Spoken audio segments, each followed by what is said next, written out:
یہ نہیں ہونا چاہیے کہ ایک نعت خان تو آپ اس کے ہاتھ چوم رہے ہو. آپ عالم دین ہیں، آپ کیوں اس شخص کے ہاتھ چومتے ہیں؟ تو ہمارے ہاں میں نے اکثر یہ دیکھا ہے جو طلبہ ہوتے ہیں وہ کوئی سیٹھ آ گیا سامنے، کوئی صاحب منصب آ گیا، کوئی نعت خان آ گیا، نعت خوانی شروع ہوئی، ہزار کے نوٹ پھینکنا شروع ہوئے. ہمارے بعض اوقات طلبہ کے دل میں احساس کمتری بیدار ہو جاتا ہے کہ یار میں نے اتنا پڑھا، میری تنخواہ کتنی ہے 25,000 روپے، اور یہ نعت خان تو 1 منٹ کے اندر 1.5 لاکھ روپے کما کر لے گیا. تو شیطان فوراً کان میں کہتا ہے تیرے پڑھنے کا فائدہ کیا ہوا؟ 8 سال تک تو نے ڈانٹے سنی، بعض جگہ تو ذلیل بھی ہوا، اچھا تھا یہ رمجم کے راگ گاتا، اور 2 منٹ کے اندر تیرے پاس 1.5 لاکھ روپے جمع ہو جاتا. اور ہماری عوام کی حالت بھی یہ ہے کہ یہ علماء کو اور بڑے نعت خان، آرٹسٹ نعت خان، ان میں یہ فرق ہی محسوس نہیں کر سکتے ہیں کہ بھئی ان میں سے اللہ نے کس کو منصب عطا فرمایا.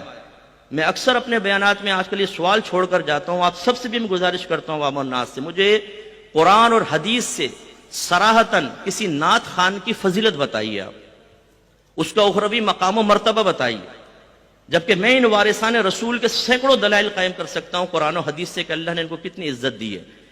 لیکن مفتی صاحب ایک دفعہ مجھے بتا رہے تھے کہ کوئی ایک ملک کے پڑوسی ملک کے عالم تھے، وہ ایک سیٹھ کے ہاتھ چوم رہا تھا. آپ بتائیں جب ایک عالم سیٹھ کے ہاتھ چومے گا، جب آپ ایک نعت خان کی آمد پر نعرے لگنے میں احساس کمتری میں مبتلا ہو کر ہاتھ باندھ کے سائیڈ میں کھڑے ہوں گے تو پبلک تو آپ کو اٹھا کر پھینک دے گی. آپ کو منوانا ہوگا اپنے آپ کو، اپنی پہچان کروانی ہوگی جو منصب اللہ نے آپ کو دیا ہے، کہ جب آپ اسٹیج پر آئیں تو لوگ نعت خان کو بھول جائیں، آپ کو یاد رکھیں. لیکن اگر آپ نے ایسا نہیں کیا اور اپنی صلاحیتوں کو صحیح استعمال نہیں کیا تو قوم آپ کو پیچھے پھینک دے گی، اور جو لیڈرشپ کا حق آپ کو حاصل ہے وہ آپ کو قوم دے گی نہیں. پھر ایک نعت خان بیٹھ کے قرآن کی تفسیر بیان کر رہا ہوگا، حدیث کی تفسیریں بیان کر رہا ہوگا. ایک نعت خان صاحب کہہ رہے ہیں جھومو ہاتھ ہلاؤ، کیونکہ جب بروز قیامت تمہارے منہ پہ مہریں لگا دی جائیں گی، اللہ تعالیٰ تمہارے منہ بند کر دے گا تو تمہارے ہاتھ گواہی دیں گے. ہو سبحان اللہ.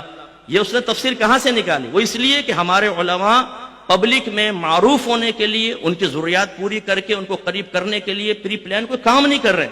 ہمیں قوم نے اٹھا کر پھینک دیا، ماں سوا چند معروف علماء کے، کہ ان کو اسٹیج پہ شاید وہ عزت حاصل ہو جاتی ہے جو ہونی چاہیے.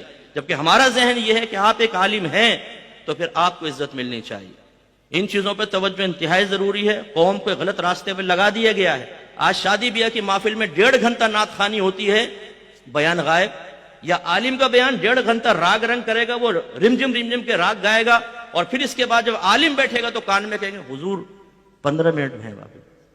ارے بھائی قرآن اور حدیث بیان کریں تو 15 منٹ، اور وہی یوٹیوب کی نعتیں بیان کریں تو اس کے لیے 1.5 گھنٹے. عالم کے لیے 25,000 اور نعت خان کے لیے 1.25 لاکھ روپیہ. یہ پیسہ ہمارا مطمع نظر نہیں ہے. اصل میں یہ عزت کا تفاوت کیوں ہو گیا؟ کیوں لوگوں کا ذہن بن گیا کہ آج نعت خان بڑا اعلیٰ مقام و مرتبہ رکھتا ہے؟ اس لیے ہم چیلنج کرتے ہیں، اور آپ پبلک جو عام بیٹھی آپ بھی یاد رکھیں، نعت خان کا فی نفسی کوئی مقام و مرتبہ نہیں. وہ اشعار میں تصوراتی اعتبار سے کچھ اپنے خود مناسب مرتب کر کے آپ کو بتائے، میں میدان محشر میں آیا، سرکار نے مجھے دیکھا، قریب مجھے بلایا، سینے سے مجھے لگایا اور فرمایا تو میرا ثنا خواں ہے، اور جنت میں مجھے بٹھایا. سبحان اللہ، نعرہ تکبیر. آپ اسی ٹائم دلیل مانگے، بتاؤ یہ کہاں لکھا ہے قرآن و حدیث میں؟ عالم کے لیے تو موجود ہے، ان کے لیے نہیں. یہ کیوں ہم نے اسٹیجز چھوڑ دیا؟ جعلی ڈبے پیروں کے لیے، نعت خانوں کے لیے. اگر ہم اپنے آپ کو نہیں منوائیں گے بیٹا تو پھر آپ کا اسٹیج خالی ہوگا، کوئی بھی آ کر بیٹھے گا.